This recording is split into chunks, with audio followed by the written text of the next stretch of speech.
The Taxation Laws Amendment Bill that was tabled in the Parliament earlier this week has deferred a minimum alternative tax-paying company's ability to claim a lower tax rate of 15% by a whole year. 5 simple words in the amendment bill relevant to the assessment year make all the difference, while the language in the ordinance specifies that the provisions allowing for a lower MAT rate will apply from assessment year 2020-2021, which is FY20. The language in the bill specifies that a company desirous of paying MAT at the lower rate of 15% can do so only from FY20. Minimum alternative tax is the minimum amount of tax a company is required to pay if its normal tax liability, after claiming the various deductions available to it, falls below a certain limit. Now, what does this mean and what would the impact of this be? Joining in now to discuss this further is tax expert Dinesh Kanabar, founder and CEO of Dhruva Advisors. Mr. Kanabar, to begin with, we had assumed FY20, it's possibly FY21 now. Was this a mistake? Was this a typo that a lot of reports are seeming it to be? Well, what I can tell you is that it is unusual, and in fact, as our research shows, maybe the first time ever, that we have a provision in the bill which is not effective from an assessment year, but from a assessment year succeeding a financial year. So it could very well be an error. But if that is so, it needs to be clarified very quickly. In a sense, it can't even be clarified because the law, as it is worded in the bill, is very, very clear, and therefore the bill gets adopted. The change needs to be made in the bill itself. And I really do hope that it is an error and not deliberate, because if that is so, the people who have paid advance tax on the basis of MAT liability would have paid their installment, which just went by, on the basis of a lower rate and would be in a default.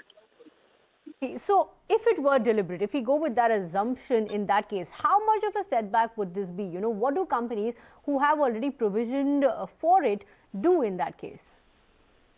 So this will impact the companies who are paying tax on the basis of MAT liability, and it will be roughly about 4% of the liability. But I think the more important part is that over a point of time, we have been chipping away at number of concessions which were originally granted. So we began with manufacturing, then we said what is manufacturing, what is not. We said MAT credit is not available. We removed so many items from manufacture, and then now we are coming back to say that even MAT credit is postponed by a year. So in that sense, a lot of the good thing that was done by the ordinance is slowly being taken away, either by way of clarification or by way of the bill.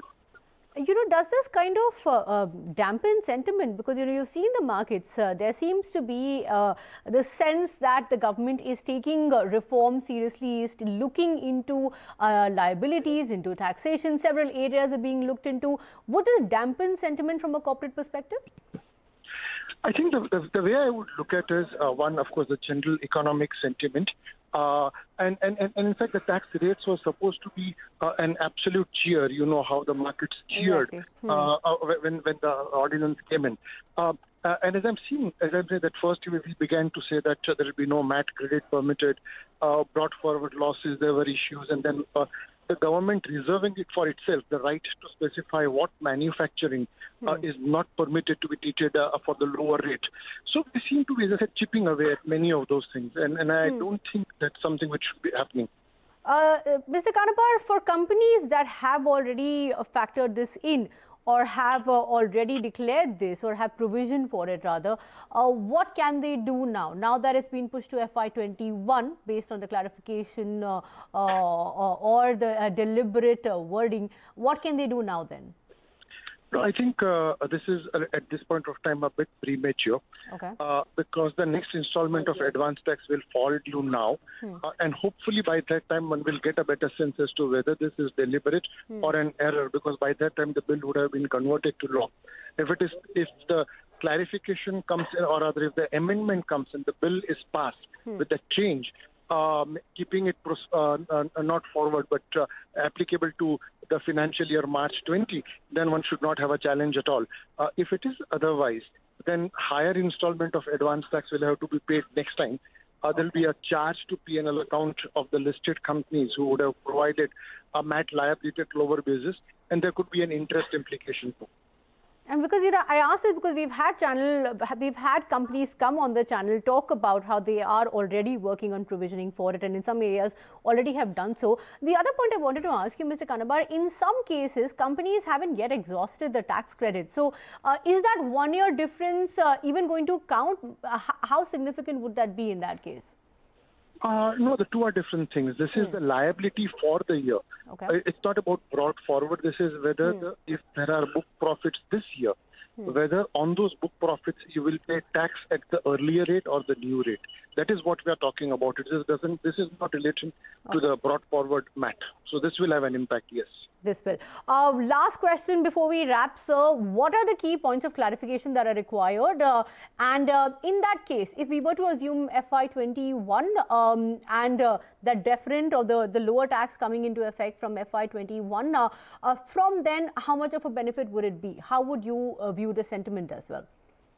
So, two things. To your first question, it is not a clarification. It is really whether a change is made before the bill is converted into an act and is passed by the houses of the parliament and receives assent of the president. There is no clarification which one can give on an express provision of law. It is really bill becoming an act, and I am very, very sure that substantial amount of representation will be made, and the government will at least relook at what does this mean. That's number one. Because to me, I don't know whether it's deliberate or otherwise, but I'm pretty sure even if it is deliberate, the government will to reconsider, given the fact that on the basis of the ordinance, people computed their tax liability and reported it accordingly. Yeah. And number two, on the dampening of the sentiment, really a bit early, but one will need to look at those companies which are under M.A.T liability and have provision lower and therefore have reported profits if they are listed at a lower rate and will now have to make an additional provision. But sir, I mean, you made the point that if it is deliberate, the government will have to look into this. Is that a possibility now? Yes, indeed, because the bill has to be converted into an act. And before it becomes an act, a change can be made, definitely. So you would imagine that the government would have to look into this if at all it is a deliberate point. All right, Mr. Kanabar, thank you so much for giving us a detailed perspective on that story. Yeah, we're of course going to be tracking this in the days to come. But for now, let's move on. Just a day ahead of the second quarter GDP numbers, the Chief Statistician of India has said an expert panel is opposed to the idea of 2017 and 18 becoming the base year to calculate India's GDP growth rate. Currently, India used FY12 as a base year for GDP calculation, and a change is made periodically to capture the structural changes in the economy.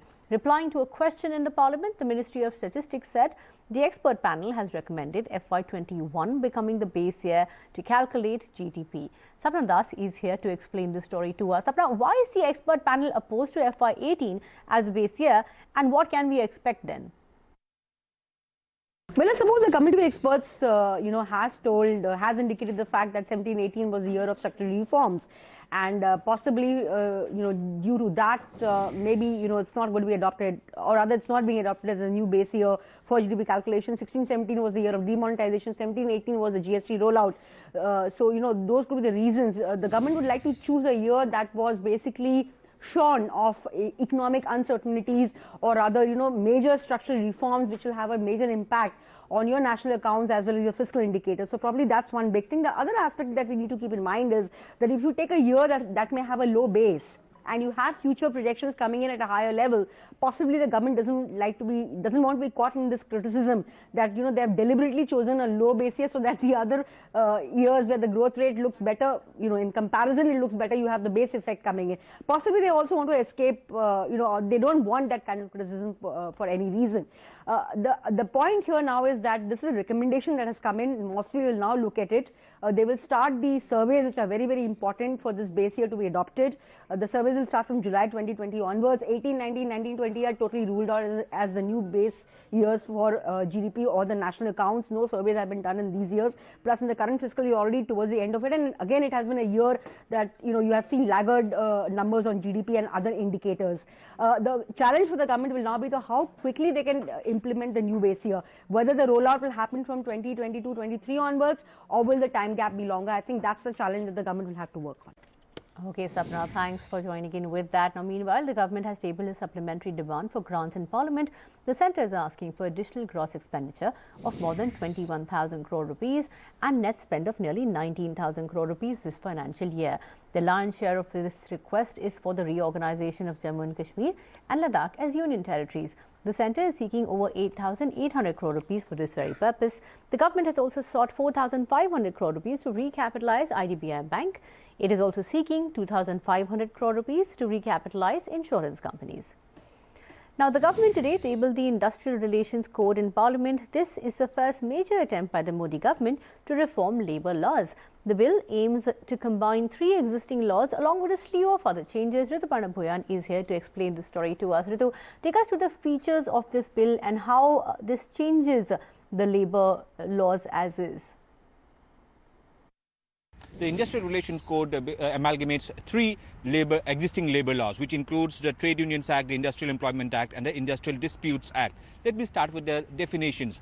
A new definition of fixed-term employment has been included, wherein a worker can now be hired for a fixed period. Such a worker will enjoy the same perks as a regular worker. Also, the definition of a worker has been modified to include people with salaries of 15,000.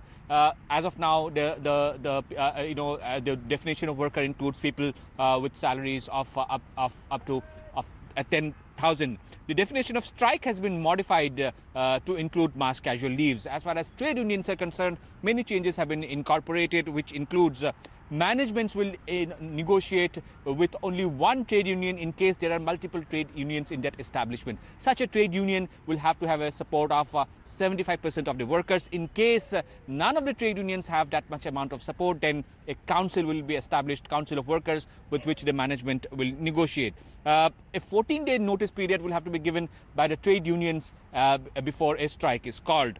Also, establishments of 100 plus workers will have to take prior permission before layoffs, and last but not the least, all the establishments will have to basically set up a reskilling fund for retrenched workers, and a 15-day wage contribution will have to be made by the employees to that fund. So these are the changes which have been proposed in the new Industrial Relations Code. With that, it's back to you. Okay, Ritu, thanks for joining in with that. Now, moving on, the Congress party has demanded that a joint parliamentary committee be appointed to look into the WhatsApp snooping row. Meanwhile, remember last month, Facebook-owned WhatsApp revealed that an Israeli software Pegasus had been used to spy on journalists and human rights activists worldwide. 121 among those spied on were Indians. Speaking in the Rajya Sabha today, Congress lawmaker Digvijay Singh asked the government to clarify on if they had a role to play in the snooping. IT Minister Ravi Shankar Prasad, however, categorically clarified that there was no unauthorized interception at the behest of the government.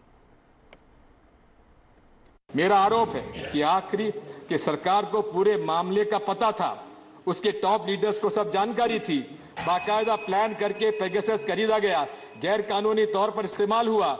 खुद माननीय गृह मंत्री ने Facebook company जो WhatsApp की owner है उसके भारत में सर्वोच्च अधिकारी के साथ कई महीने पहले मीटिंग की थी और पेगासस स्पाईवेयर के बारे में पूरी चर्चा की थी। मेरी सरकार से मांग है कि उस मीटिंग्स के मिनट्स सरकार को सदन में साझा करें।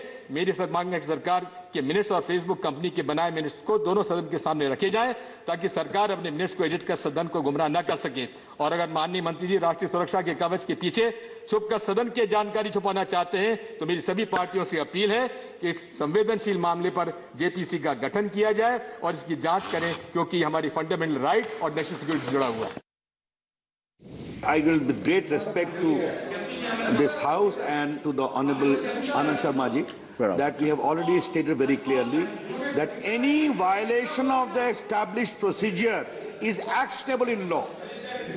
Action will be taken. If anyone is having a problem, let them file the FIR, let them file a formal complaint. And sir, to the best of my knowledge, as he said, no unauthorized interception has been done. And speaking of snooping, after WhatsApp issued security warnings to users a few weeks ago, similar revelations have now come in from Google as well. The search giant has disclosed that it has warned around 12,000 users globally that they have been victims of a snooping attempt made by their respective government-backed hacking agencies. Mukta Warrior joins in now with the details. Mukta, Google also saying that of these 12,000 people, 500 are Indians. What are you gathering? That's right. Google said that it had sent warnings to as many as 500 users in India, saying that they were targeted by government-backed phishing attacks between the period of July to September of this year. Now, this is as per a new report by Google's threat analysis group, which came out this week. Now, remember that this threat analysis group tracks over 270 government-backed groups across 50 countries in the world. And as per the threat analysis group, it says that these groups, government-backed groups, usually have the aim of intelligence collection, stealing intellectual property, targeting dissidents and activists, and overall coordinated disinformation. So yes, the nature of these attacks does seem very serious. Now the threat analysis group of Google says that they had sent out 12,000 warnings to users across 149 countries, just who were targeted just in that period of July to September in this year. Now, in fact, Google says that this is consistent with what they have seen over the last 2 years as well. And some of the countries that have in fact seen more users being targeted by government-backed agencies are countries like US, Pakistan, and a few others. And Google says that about 90% of these users are targeted by what they call credential phishing emails, where users are tricked into putting their login details into harmful sites, which leads to their accounts being hacked. And in fact, Google has put out an advisory saying high-risk users, in which it counts journalists, human rights activists, political campaigners, to ensure that they have advanced protection so that they are not, they don't fall victim to such targeted attacks. Now, yes, of course, this issue comes just after the Pegasus row in the country. In fact, yes, we saw today in the Rajya Sabha where the opposition has asked several questions to the government on the WhatsApp Pegasus issue. Now, remember, WhatsApp said that 121 users in India were targeted by this Pegasus spyware, which is made by the Israeli NSO group, which also is set to sell this spyware only to government agencies. And again, a lot of human rights activists, journalists, etc. were targeted. So yes, this does raise some concern about privacy and security with WhatsApp and Google episodes. Yeah. Absolutely, both these episodes together raising a lot of concerns indeed, Mugdha. Thanks for joining in with that. But the other big story today, shares of Indiabulls Housing Finance saw a sharp rally in the last hour of trade. This after the Corporate Affairs Ministry filed an affidavit in the Delhi High Court on the inspection it had ordered to investigate alleged irregularities by the company. Loans given by Indiabulls to 5 companies are under the lens after a public interest litigation was filed against the company. Now, the MCA report says that 3 of those loans have been repaid and 2 others are reported to be standard accounts. However, government's affidavit does say that there are some violations found in the inspections that are currently being examined. And look at that stock at the back of that story, tanked and then spiked once again. Ashmit Kumar is here with the details. Ashmit, take us through the details of the affidavit. Well, to begin with, the MCA came into the picture on account of a notice that had been issued to them on account of the concerns raised in this PIL. Now, the MCA has clarified its position before the Delhi High Court. They clarified that back in the month of July of 2018 is when an inspection had been directed into various Indiabulls companies, 3 to be specific, including Indiabulls Housing Finance. That inspection report of 2 of these entities, Indiabulls Ventures and Indiabulls Housing Finance, was received earlier this month by the MCA. And therein lies the 2 takeaways that we're focusing on. The number 1 takeaway is that the MCA affidavit says that the PIL had raised concerns about Indiabulls Housing Finance loans extended to 5 entities. Now, of those 5, the MCA contends 3 have been fully paid back, and as far as 2 are concerned, they are categorized as standard accounts, and thereby hinting that this debt is being serviced regularly. So that is the takeaway from the MCA, which indicates that broadly everything is above par, that there appears to be no foul play. That's as far as MCA's submissions are concerned on account of the PIL allegations. However, the MCA goes a step forward and clarifies that the inspection reports that have been received do indeed reveal violations of the Companies Act. Now, the nature and severity of these violations are not known. On that count, the MCA maintains silence, but nonetheless, the MCA does observe that there are violations that have emerged, they are pending examination, and that they will be taken to the logical conclusion as per the law. So again, 2 takeaways here. Concerns raised on the PIL, well, on that count, the MCA says appears to be no foul play, but there are nonetheless violations that are pending investigation and will be taken to their logical conclusion. All right, Ashwin, thanks for joining in. With that, we'll have to take a very short break on that note. On the other side, Uddhav Thackeray becomes the first member from his family to occupy the Chief Minister's post. Thousands throng Shivaji Park as the 59-year-old takes oath.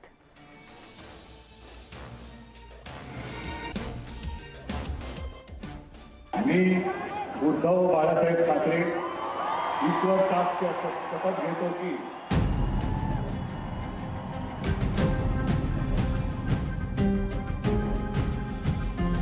Shri Eknath Sambhaji Shinde मैं महाराष्ट्र